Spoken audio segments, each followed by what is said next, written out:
Sir ಇವತ್ತು ಬೀದರ್ ಸಹಕಾರ ಕಾರ್ಖಾನೆ ಏನಂತಂದ್ರೆ ಬಹಳ ದಿನಗಳಿಂದ ಏನಂದ್ರೆ ಮುಚ್ಚಲ್ಪಟ್ಟಿತ್ತು. ಇವತ್ತು ರೈತರಿಗೂ ಕೂಡ ಅದೇ ರೀತಿ ಸಂಕಷ್ಟಗಳು ಎದುರಾಗಿದೆ ಮತ್ತೆ ಕಾರ್ಮಿಕರು ಕೂಡ ನಷ್ಟ ಆಗಿದೆ. ಇವತ್ತು ಇದರಿಂದ ಸಾಕಷ್ಟು ಪ್ರಮಾಣದಲ್ಲಿ ಕೂಡ ತಾವು ಕೂಡ ಚರ್ಚೆಗಳನ್ನ ಮಾಡಿದ್ರಿ. ಮತ್ತೆ ಪುನರಾರಂಭ ಮಾಡೋ ಪ್ರಯತ್ನಗಳು ಏನಾದ್ರು ಇದೆಯಾ? ಹೇಗೆ ಏನ್ ಹೇಳ್ತೀರಿ ಇದ್ರ ಬಗ್ಗೆ? ನನ್ನ ಮನೆಯನ್ನು ಕೂಡ ಸಂಬಂಧಪಟ್ಟ ಸಚಿವರಾದಂತಹ ಶಿವಾನಂದ ಪಾಟೀಲ್ ಜಿ ಅವರಿಗೆ ಮತ್ತು ನಮ್ಮ ಉಸ್ತುವಾರಿ ಸಚಿವರಿಗೆ ಮೊನ್ನೆ ಅಧಿವೇಶನದಲ್ಲಿ ಕೂಡ ಇದ್ರ ಬಗ್ಗೆ ಚರ್ಚೆ ಮಾಡಿದ್ವು. ಯಾಕಂತಂದ್ರೆ ಈ ಒಂದು BSSK ಸಕ್ಕರೆ ಕಾರ್ಖಾನೆ ಏನ್ ಬೀದರ್ನಲ್ಲಿ ಇದೆ, ಇದು ಒಂದು ರೈತರ ಜೀವನಾಡಿ ಬೆನ್ನೆಲುಬು ಅಂತ ನಾವು ಹೇಳ್ಬೋದು. ಯಾಕೆ ಬಹಳ ಪುರಾತನ ಆದಂತ ಈ ಒಂದು ಸಕ್ಕರೆ ಕಾರ್ಖಾನೆ ಇದೆ ಗೊತ್ತಾ. ಅದ್ರ ಮೇಲೆ ಸುಮಾರು 26,000 ರೈತರು ಅವಲಂಬಿತರಿದ್ದಾರ, ಶೇರ್ಸ್ ಹೋಲ್ಡರ್ ಇದ್ದಾರ, ಮತ್ತು ಸುಮಾರು ಒಂದು 600 ಕಾರ್ಮಿಕರು ಆ ಒಂದು ಸಕ್ಕರೆ ಕಾರ್ಖಾನೆ ಕೆಲಸ ಮಾಡ್ಕೊಂಡು ಹೋಗ್ತಾ ಇದ್ದಾರೆ ಗೊತ್ತಾ. ಆ ಒಂದು ಸಕ್ಕರೆ ಕಾರ್ಖಾನೆ ಆಗಿದ ಕಾರಣ ಅನೇಕ ರೈತರಿಗೂ ಕೂಡ ಸಮಸ್ಯೆ ಆಗ್ತಾ ಇದೆ, ಕಾರ್ಮಿಕರಿಗೂ ಕೂಡ ಸಮಸ್ಯೆ ಆಗ್ತಾ ಇದೆ. ತಾವು ನೋಡ್ತಾ ಇದ್ರಿ. ಈಗ ಒಂದು ವಿಷಯ ಏನಂತಂದ್ರೆ ಇವತ್ತ ಆ ಒಂದು ಕಾರ್ಖಾನೆ ನಡೆಯುವ ಸಂದರ್ಭದಲ್ಲಿ DCC ಬ್ಯಾಂಕ್ ಇರ್ಬೋದು, SBI ಲಿಂದ ಇರ್ಬೋದು, ಮತ್ತೆ ಅನೇಕ ಬ್ಯಾಂಕ್ಲಿಂದ ಲೋನ್ ತಗೊಂಡು ಇವತ್ತ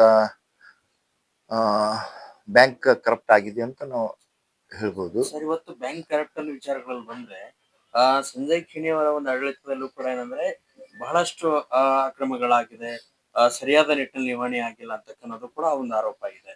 ಸೊ ಇದ್ರ ಬಗ್ಗೆ ಏನಾದ್ರು ಪ್ರತಿಕ್ರಿಯೆ ನೀಡಬಹುದಾ? ಈಗ ನೋಡಿ, ಆ ಹಿಂದಕ್ಕಿಂದ ಏನಾಗಿದೆ ಏನಿಲ್ಲ ಅಂಬದ್ರ ಬಗ್ಗೆಕ್ಕಿಂತ ಈಗ ನಾವು ಯಾವ ತರ ಜಲ್ದಿ ಪ್ರಾರಂಭ ಮಾಡ್ಬೇಕು. ಯಾಕೆ ನಾವು ಹಿಂದಕ್ಕಿಂತ ತೆಕ್ಕೋತಾ ಕುಂತೇವು, ಅದು ಮಾಡ್ಕೊತಾ ಕುಂತೇವು ಅಂತಂದ್ರ ಫ್ಯಾಕ್ಟ್ರಿ ಚಾಲು ಆಗಲ್ಲ, ರೈತರಿಗೂ ಕೂಡ ಒಳ್ಳೇದಾಗಲ್ಲ. ಈಗ ನಾವು ಮುಂದೆ ಈ ಫ್ಯಾಕ್ಟ್ರಿ ಯಾವ ತರ ಚಾಲು ಮಾಡ್ಬೇಕು, ಮತ್ತು ರೈತರಿಗೆ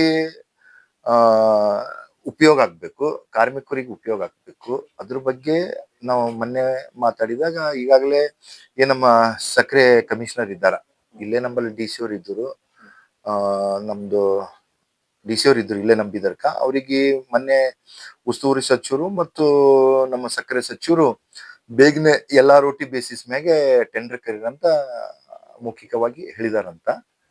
ನಮ್ ಗೋವಿಂದ್ ರೆಡ್ಡಿ ಅಂತ DC ಅವರು ಇಲ್ಲೇ ಬೀದರ್ಕಿದ್ರು, ಅಲ್ಲಿ ಕಮಿಷನರ್ ಇದ್ದಾರ.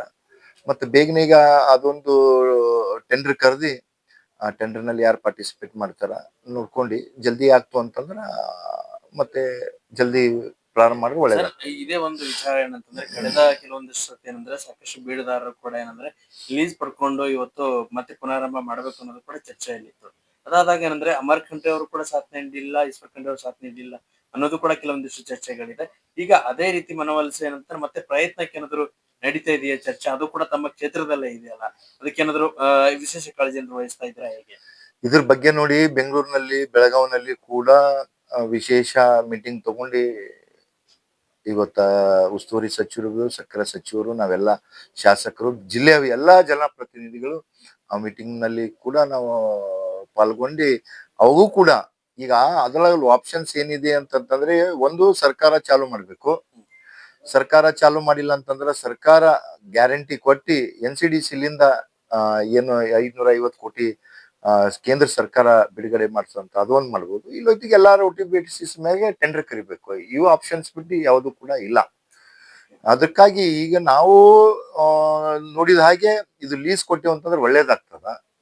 ಲೀಸ್ ಕೊಟ್ಟೇವು ಅಂತಂತಂದ್ರೆ ಯಾರು ಇವತ್ತ ಬೇರೆ ಸಕ್ಕರೆ ಕಾರ್ಯಗಳನ್ನು ರನ್ ಮಾಡ್ತಾರ, ಅವರು ಈ ಒಂದು ತಗೊಂಡು ಬೇಗನೆ ಸ್ಟಾರ್ಟ್ ಮಾಡಿದ್ರೆ ಒಳ್ಳೇದಾಗ್ತದ. ನಾನು ಅದನ್ನು ಕೂಡ ಹೇಳಿದೆ ಅಧಿವೇಶನದಲ್ಲಿ. ಹೇಗೆ ನಮ್ಮ ಬಾಗಲಕೋಟೆದಲ್ಲಿ ರನ್ ಫ್ಯಾಕ್ಟ್ರಿ ಇದೆ, ಅಲ್ಲೂ ಕೂಡ ಇದೇ ತರ ಆಗಿತ್ತು ಸಕ್ಕರೆ ಕಾರ್ಖಾನೆ. ಅಲ್ಲಿ ಸರ್ಕಾರದಿಂದ ಲೀಸಿಗೆ ಟೆಂಡರ್ ಕರೆದಿ ಅಲ್ಲೇ ನೋಡಿ ನಮ್ಮ SR ಪಾಟೀಲ್ ಅವ್ರಿಗೆ ಗೊತ್ತ ಆ ಒಂದು ಸಕ್ಕರೆ ಕಾರ್ಖಾನೆ ತಗೊಂಡು ಒಳ್ಳೆ ರೀತಿಯಿಂದ ಪ್ರಾರಂಭ ಮಾಡಿದ್ದಾರೆ ಗೊತ್ತಾ. ಸರ್ ಇದರಲ್ಲಿ ಇನ್ನೊಂದು ವಿಚಾರ ಏನ್ ನಡೀತದೆ ಅಂತಂದ್ರೆ, ಇವತ್ತು ರಾಜಕೀಯ ತಾರತಮ್ಯನೂ ಕೂಡ ಅಲ್ಲಿ ಸೃಷ್ಟಿ ಆಗ್ತಾ ಇದೆ. ತಮ್ಗೆ ಲಾಭಕ್ಕೋಸ್ಕರನು ಕೂಡ ಇವತ್ತು ಒಂದಿಷ್ಟು ಚರ್ಚೆಗಳನ್ನ ಮಾಡಿ ಆರಂಭ ಮಾಡ್ಬೇಕು ಅನ್ನೋದು ಕೂಡ ಕೆಲವೊಂದಿಷ್ಟು ಪ್ರಯತ್ನಗಳು ನಡೀತಾ ಇದೆ ಅನ್ನೋದು ಕೂಡ ಒಂದು ಒಳ ರಾಜಕೀಯದ ಚರ್ಚೆಗಳಿದೆ. ಇದಕ್ಕೆ ಯಾರ ರಾಜಕೀಯ ಲಾಭದ ಯಾರಿಗ ಆಗ್ತದೋ ಬಿಡ್ತದೋ ಏನೋ ಅದು ಗೊತ್ತಿಲ್ಲ. ಜನರಿಗೆ ಒಳ್ಳೇದಾಗ್ಬೇಕು, ರೈತರಿಗೆ ಒಳ್ಳೇದಾಗ್ಬೇಕು ಮೊದ್ಲ, ಅದು ನಮ್ದು ಒಂದು ಇಂಟೆನ್ಷನ್. ಈಗ ರಾಜಕೀಯ ಲಾಭ ಲಾಸು ಅದು ಒಂದು ಬೇರೆ ವಿಷಯ. ಇವತ್ತ ರೈತರಿಗೆ ನಾವು ರೈತರ ಸರಿ ನಾವು ಇದೆಲ್ಲ ತರ ರಾಜಕೀಯ ಮಾಡಿದೇವು ಅಂತಂದ್ರ ರೈತರಿಗೆ ಅನ್ಯಾಯ ಮಾಡಿದ ತರ ಇದೆ ಇವತ್ತ. ರೈತರಿಗೆ ಅನ್ಯಾಯ ಮಾಡಿದ ತರ ಇದೆ. ಅದಕ್ಕಾಗಿ ಇವತ್ತ ನಾವು ಎಲ್ಲರೂ ಕೂಡ ರಾಜಕೀಯ ಬಿಟ್ಟು ಎಲ್ಲರೂ ಕೂಡ ಪಕ್ಷಾತೀತವಾಗಿ ಈ ಒಂದು ಸಕ್ಕರೆ ಕಾರ್ಖಾನೆ ನಾವು ಬೇಗ ಪ್ರಾರಂಭ ಮಾಡ್ಬೇಕು ಅಷ್ಟೇ. ಈ ಒಂದು ವಿಚಾರದಲ್ಲಿ ಈ ಭಾಗದ ರೈತರಿಗೆ ಮತ್ತೆ ಕಾರ್ಮಿಕರಿಗೆ ಮತ್ತೆ ಈ ಕಡೆ ಫ್ಯಾಕ್ಟರಿ ಆರಂಭದ ನಿರೀಕ್ಷಣೆಯಲ್ಲಿ ಇರ್ತಕ್ಕಂಥ ಜನರಿಗೆ ಏನ್ ತಿಳಿಸಕ್ಕೆ ಇಷ್ಟಪಡ್ತಾರೆ ಕೊನೆಯದಾಗಿ? ಎಲ್ಲಾ ಕ್ಷೇತ್ರದ ಹಾಗೂ ಜಿಲ್ಲೆಯ ರೈತರಿಗೆ ಹೇಳೋದೊಂದೇ, ಮೊನ್ನೆನೂ ಕೂಡ ಏನು ಅಧಿವೇಶನ ಸ್ಪೆಷಲ್ ಅಧಿವೇಶನ ಕರೆದಿರೋ ಆ ಒಂದು ಸಮಯದಲ್ಲಿ ನಮ್ಮ ಸಕ್ಕರೆ ಸಚಿವರಿಗೆ ಮತ್ತು ಉಸ್ತುವಾರಿ ಸಚಿವರಿಗೂ ಕೂಡ ಸರ್ ಯಾಕೆ ತಾವು ಬೇಗನೆ ಈ ಒಂದು ಪ್ರಕ್ರಿಯೆ ಚಾಲು ಮಾಡ್ತಾ ಇಲ್ಲ, LROT ಟೆಂಡರ್ ಕರೀತಾ ಇಲ್ಲ ಅಂದಾಗ ಮೊನ್ನೆನೂ ಕೂಡ ಈ ನಮ್ಮ ಶುಗರ್ ಮಂತ್ರಿಗಳಿಗೆ ಸೂಚನೆ ಕೊಟ್ಟಿದ್ದಾರೆ. ಇವತ್ತು BSSK ಸಕ್ಕರೆ ಕಾರ್ಖಾನೆ ಟೆಂಡರ್ ಕರೀರಿ, ಟೆಂಡರ್ ಕರೆದಿ ಬೇಗನೆ ಒಳ್ಳೆ ಯಾರು ಆ ಟೆಂಡರ್ ನಲ್ಲಿ ಪಾರ್ಟಿಸಿಪೇಟ್ ಆಗ್ತಾರ ಅವರಿಗೆ ಟೆಂಡರ್ ಮಾಡಿಸ್ಕೊಟ್ಟು ಬೇಗನೆ ಈ ಒಂದು ಸಕ್ಕರೆ ಕಾರ್ಖಾನೆ ಪ್ರಾರಂಭ ಮಾಡ್ಬೇಕಂತ ಎಲ್ಲರಿಗೂ ಇಚ್ಛೆನೂ ಕೂಡ ಇದೆ. ಬೇಗನೆ ಆಗ್ತದ. ಯಾರು ಕೂಡ ರೈತರು ಯಾವಾಗ್ಲೂ ಕೂಡ ಈ ಒಂದು ಸಕ್ಕರೆ ಕಾರ್ಖಾನೆಗ ಒಂದು ಸಪೋರ್ಟಿವ್ನೇ ಇದಾರೆ ರೈತರು ಯಾವಾಗ್ಲೂ ಕೂಡ. ತಾವು ಲಾಸ್ಟ್ ಟೈಮ್ ಕೂಡ ನೋಡ್ಬೋದು, ಬಹಳಷ್ಟು ತೊಂದರೆ ಆದ್ರೂ ಕೂಡ ರೈತರು ನಮ್ BSSK ಫ್ಯಾಕ್ಟ್ರಿಗೆ ಕಬ್ಬು ಹಾಕ್ಬೇಕಂತ ನಿರ್ಣಯನೇ ಮಾಡ್ತಾರ. ಈ ತರ ಒಂದು ಅದ್ರ ಮ್ಯಾಗ ವಿಶ್ವಾಸ ಇದೆ. ಅದಕ್ಕಾಗಿ ಇವತ್ತ ನಾನು ಮತ್ತೆ ನಾಡಿದ್ದು ನಡೆದಿದ್ದೀನಿ ಬೆಂಗಳೂರಿಗೆ. ನಮ್ಮ ಕಮಿಷನರ್ ಕೂಡ ಭೇಟಿಯಾಗಿ ಅದಕ್ಕ ಬೇಗನೆ ಲೀಸಿಗೆ ಕರೆಯುವಂತ ಕಾರ್ಯ ಮಾಡ್ಕೊಂಡು. Okay sir, thanks.